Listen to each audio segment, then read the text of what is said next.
एक छोटे से गांव के किनारे घने जंगल के पास आरव नाम का एक लड़का रहता था। आरव बहुत ही जिज्ञासु और दयालु था। उसे जानवरों से बहुत लगाव था।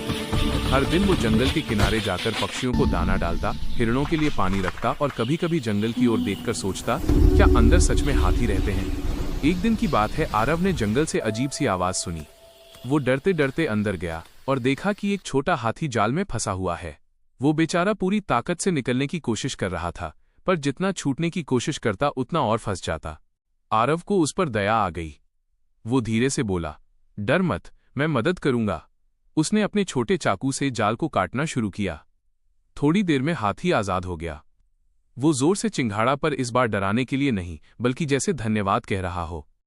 आरव मुस्कुराया, बोला, जा, अब तू आजाद है। लेकिन हाथी जाने के बजाय कुछ पल वहीं खड़ा रहा, फिर अपनी सूंड से आरव के कंधे को धीरे से छुआ, मानो कह रहा हो, अब तू मेरा दोस्त है। अगले कुछ दिनों तक आरव रोज जंगल जाता और वही हाथी उसे मिलने आता।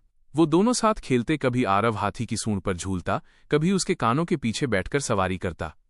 गांव के लोग हंसते, अरे ये लड़का तो हाथी का दोस्त बन गया है। धीरे धीरे उनकी दोस्ती गहरी होती गई।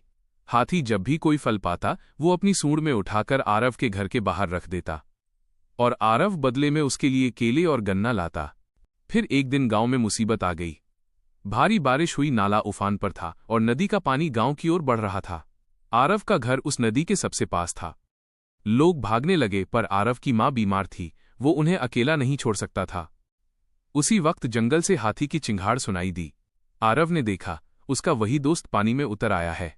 वो आरव के घर तक पहुंचा, अपनी सूंड आगे बढ़ाई। आरव ने पहले अपनी मां को हाथी की पीठ पर बिठाया, फिर खुद चढ़ गया। हाथी ने दोनों को सुरक्षित ऊंची जमीन पर पहुंचा दिया। पूरा गांव देख रहा था। वो जानवर, जिसे सब जंगली कहते थे, वो आज एक इंसान की जान बचाने आया था। कुछ दिनों बाद जब सब ठीक हो गया, आरव रोज अपने दोस्त को मिलने जाने लगा। वो उसके कानों के पीछे हाथ फेरते हुए कहता, तू सिर्फ मेरा दोस्त नहीं, मेरा हीरो है। नरेटर की आवाज धीमी होती जाती है। कहते हैं, सच्ची दोस्ती न रंग देखती है न रूप, बस दिल की पहचान देखती है।